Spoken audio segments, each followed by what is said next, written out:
I'm sure a great many of you are familiar with this picture. These are, of course, hole punch clouds where you see these absent circular formations in a bank of clouds that have no real good explanation other than there was some type of a craft there that went through and somehow, using some type of technology, left a perfectly cut circle as it exited. I'm also sure that a lot of you are aware of the statues on Easter Island. There's been a great deal of speculation as to why they were put there, how they were done. And the final thing is volcanoes and their propensity to have these saucer-shaped craft around them while they are outgassing, while they're erupting. Well, in tonight's video, I'm going to show you evidence of all three in one tiny area of Antarctica. I know it's kind of a stunning thing. When I found it, I'm like, I couldn't believe it myself. So we're only going to be looking at one tiny area today, but the three things are just mind-blowing. These saucer-shaped craft have been seen all over the world: China, South America, Russia, here. It's really not too much of a matter of if, it's just who and why, and when are we going to get the full story about these craft and why they are so interested in volcanoes. I brought up three different maps. This one is a rendering of what Antarctica might have looked like before the damage created by the ice. The ice down there, of course, being miles thick, the movement of the glaciers has ripped apart the land, ground mountains down, and completely changed the lay of the land. But where we're going to be talking about today, I'm going to try to zoom in here, is almost down here around, this map shows it at about 7 o'clock. It's right here. It's, of course, down here is 6 o'clock when we do reference. The part by Argentina is noon. Where this large bay opens up, there's what looks like an active volcano. And let me see if I can bring up the topographical real quick. About right here, this shows very clearly the top of a mountain. What looks like there's one here and there's one here, and I think what we're looking at is actually the one here today, not the one out on the tip of the isthmus. But Google Earth Pro has an amazing image that I wanted to show you guys, and it goes right along with everything that we have seen for years and years and years. Now I have this kind of spun around. Of course, this would be 12 over here, just so that I can get the angle right to show you this. This up here would be using our reference model, 3 o'clock, 6 o'clock, and then down here, 7, 8 o'clock in that region. Now, as we come in, I'm going to click off the time slider real quick to show you what they're hiding.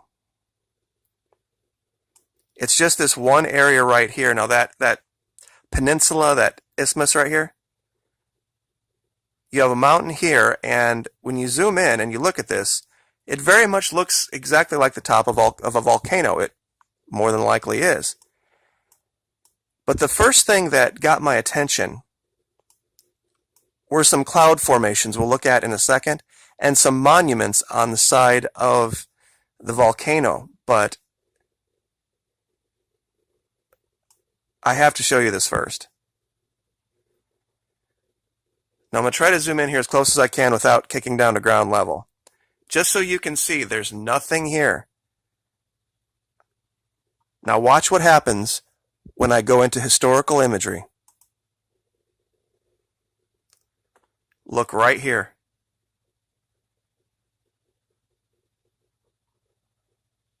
Perfectly round, circular craft setting right on the side of that crater. I'm going to see if I can turn the lights up on the camera just a little bit to see if it helps. That actually made it a little bit worse.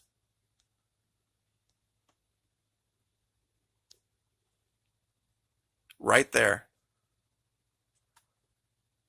There is a circular craft setting right on the edge of the inside of this crater. And you can see the outer rim, and then you can see that inner top, what looks like cockpit rim, for lack of a better term.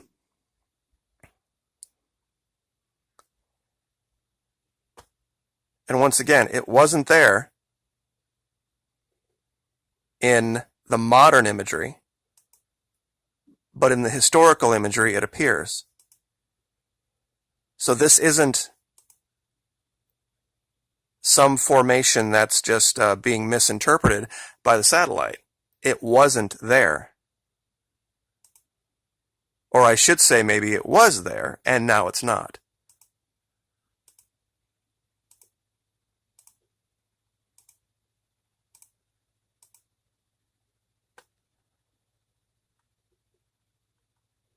Now, to add to that, let's see if I can find the right layer.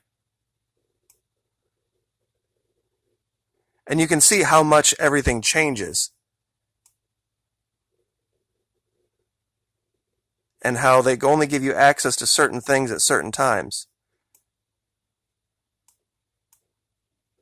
I'm going to spin the aspect around to show you these cloud formations right on the inside of the crater. Remember the picture we started with? Here is a cloud with a perfectly circular hole cut out of it. One here, and two more here, right by each other. Right next to what looks like a craft that would fit perfectly in one of these formations in the clouds. And if those two things weren't enough, if you go over to the side of this mountain, of this volcano, you can clearly see what look like Easter Island style monuments here and here. Maybe a smaller one over here.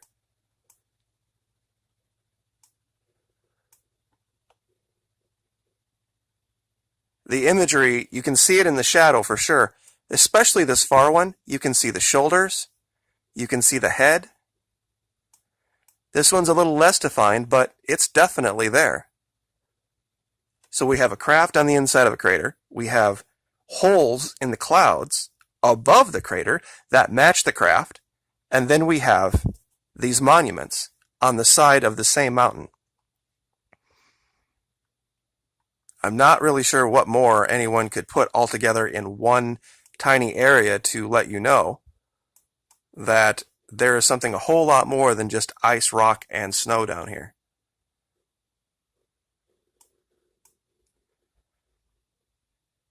And we'll come down here to the craft one more time. Oh, gosh darn it, almost did it there. You try to get in as close as you possibly can, and it automatically zooms you to ground level, and it changes everything. But once again, we will show you what the modern imagery shows, which is nothing, and this is the historical imagery.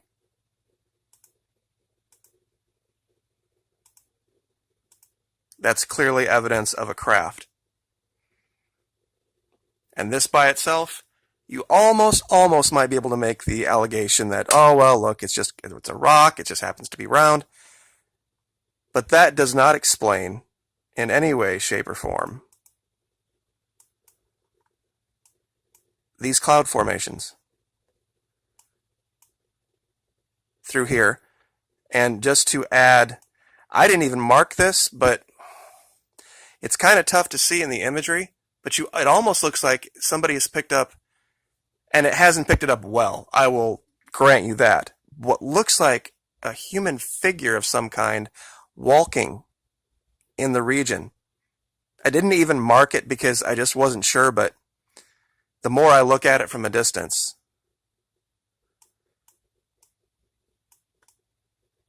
and then finally over here, what look like Easter Island style type monuments. And just to bring those back up, there's your circular clouds. And this is not from there. This is a completely different YouTube channel had put this image up talking about this. There's that, and this is independent imagery from other areas of the world that pretty much put all of this in context. I'm not saying that there aren't extraterrestrials that are from other planets, but a lot of what we could be seeing might not be extraterrestrial at all. It might be right from here, just places that we haven't gotten to yet. And I'll say this again, there are tribes in the Amazon we have had no contact with. And the Amazon is pretty well explored. And it doesn't take some giant expedition to go fly over the Amazon. There's modern first world countries all around it. And if we're still discovering human beings there that we hadn't met before, what about down here where we've done literally no exploration? And now that, of course, it's been revealed that underneath the ice, science has told us that there are channels, there are tunnels that have enough heat from the volcanic activity to where you can walk around in a t-shirt, would show that it's got all of the necessary prerequisites for life. It's got fresh running water, there's plant life, there's animal life, and there's a temperate climate. Now I think it's just a matter of time. And I think that's what they might be working on. They're trying to find a way to reveal this without causing some huge panic, that there's some advanced civilization that could end us at their will, just minding their own business, at least for now, down in Antarctica. So we will leave that there, but to put all three of those things in one area, I couldn't have done it myself. And like I said, I'm going to give you the coordinates.